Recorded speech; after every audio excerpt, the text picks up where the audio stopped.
সচন্দন বিল্লপত্র পুষ্পাঞ্জলি ওম শ্রী শ্রী সরস্বত্যই নম। কি ভাবছেন মন্ত্র কেন বলছি? আচ্ছা বলুন তো এর মানে কি? হ্যাঁ, অনেকেই হয়তো এর মানে বলতে পারবেন, কিন্তু বেশিরভাগ মানুষই কিন্তু এর অর্থ জানেন না। আর এই রকমই অনেক শব্দ মন্ত্র আমরা উচ্চারণ করি, কিন্তু সেই মন্ত্রের অর্থই বুঝে উঠি না। ঠিক এবার সেই দিকেই নজর রেখে নিজের মাতৃভাষাকে বজায় রেখে পুজো অর্চনা। চলতি বছর দেবী সরস্বতীর আরাধনায় ব্যতিক্রমী ভাবনা স্কুল কর্তৃপক্ষে।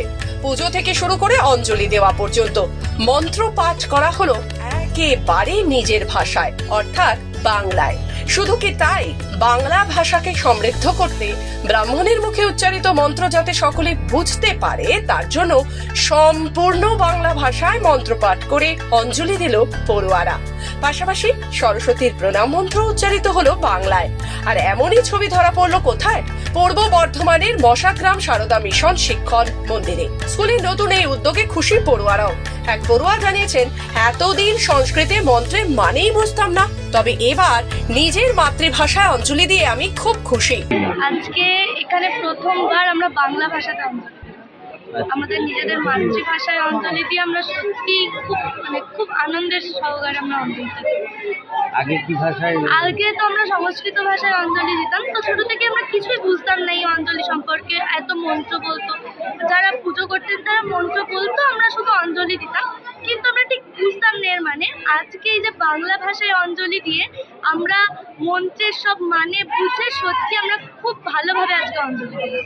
তবে জানা গেছে বাংলায় সরস্বতী মন্ত্রের বইটির আনুষ্ঠানিক প্রকাশ করা হয় ওই বিদ্যালয়ে। কঠিন কাজ বলতে আমাকে প্রথম যখন বলা হয়েছিল আমার বন্ধুরাই বলেন, এবং এই মিশনের অধ্যক্ষ আমাদের চন্দন সাধুকা মহাশয় তিনি যখন বলেন তখন আমি এড়িয়ে যাই, এবং আমাকে প্রথম বলেন নবকুমার, যিনি গায়ক এবং লেখক, তো আমি প্রথমে এড়িয়ে যাই। তার কারণটা হচ্ছে যে সংস্কৃত মন্ত্র আমি ওইভাবে লিখবো যেটা মন্ত্রের মতো হতে হবে, বাংলাতে লিখলেও সেই জায়গাটা, সেই গাম্ভীর্যটা থাকতে হবে।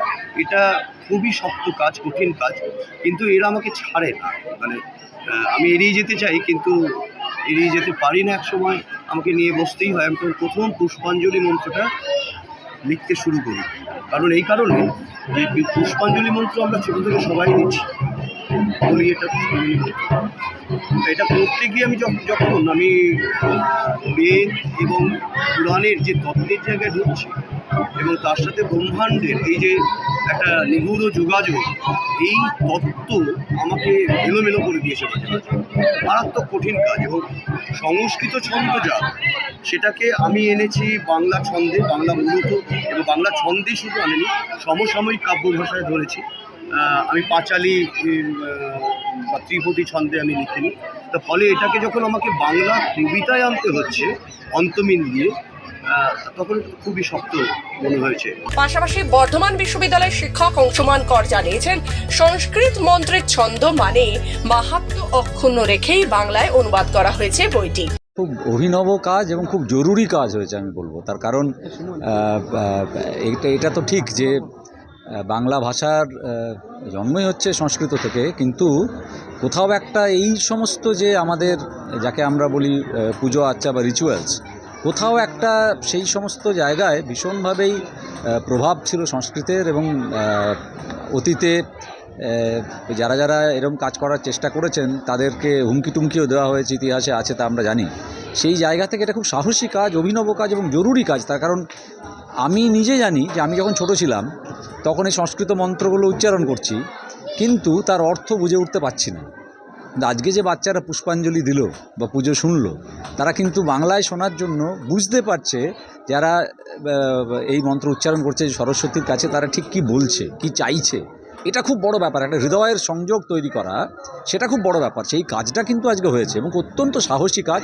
অন্যদিকে দীর্ঘদিন শিক্ষকতার বন্ধনে আবদ্ধ শিক্ষক পবিত্র সরকার জানিয়েছেন, পুণ্য, ধর্ম, বর্ণ নির্বিশেষে তিনি এই অভিনব উদ্যোগে খুবই খুশি।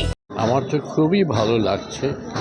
আগেও যেটা বলেছি যে আমার পুজো, ভক্তি, বিশ্বাস, পাপ পুণ্যে বিশ্বাস কিচ্ছু নেই, কিন্তু এই কাজটা যে এখানে হলো সেই জন্য আমি এখানে ছুটে এসেছি যে দেখবার জন্যে যে কিভাবে কি দাঁড়িয়েছে, এবং এই আরম্ভটা আমি বলবো একটা অগ্রগতি। সরস্বতী পুজোর সংস্কৃত ভাষায় মন্ত্র উচ্চারণে চিরাচরিত প্রথাকে বিরত রেখে স্কুল কর্তৃপক্ষের এমন অভিনব প্রয়াসে তিনি আপ্লুত। প্রথমত হচ্ছে যে এই যে ভাবনাটা সংস্কৃত মন্ত্র উচ্চারণ করে দেবীর পুজো হবে, এটা চিরাচরিত প্রথা, আমরাও জন্মে থেকে তাই দেখে এসেছি। আমি দীর্ঘ 25 বছর পুজো করছি, সংস্কৃত ভাষাতেই পুজো করছি। তো এবার প্রথম আমি ডেকে নিচ্ছিলাম ওই জন্যেই যে প্রথম নবকুমারের মাথায় আসে এটি যে বাংলায় পুজো করলে কেমন হয়, দেবী কি নেবেন না, বাংলায় পুজো করলে কেমন হয়। এবং আমি একটু লেখালেখি করি বলে এই দায়িত্বটা নবকুমার ভেবেছিলেন যে আমি নিতে পারি। স্কুলের এই সরস্বতী পুজোর অভিনব উদ্যোগে উপস্থিত ছিলেন বিখ্যাত সাহিত্যিক অশোক কুমার বন্দ্যোপাধ্যায়, পবিত্র সরকার ও অংশুমান কর এবং এলাকার বিশিষ্ট ব্যক্তিবর্গরা, পাশাপাশি স্কুলের শিক্ষক শিক্ষিকা, অভিভাবক অভিভাবিকা এবং ছাত্রছাত্রীরাও। বর্ধমান থেকে সুমন বিশ্বাসের রিপোর্ট, খবর বাংলা।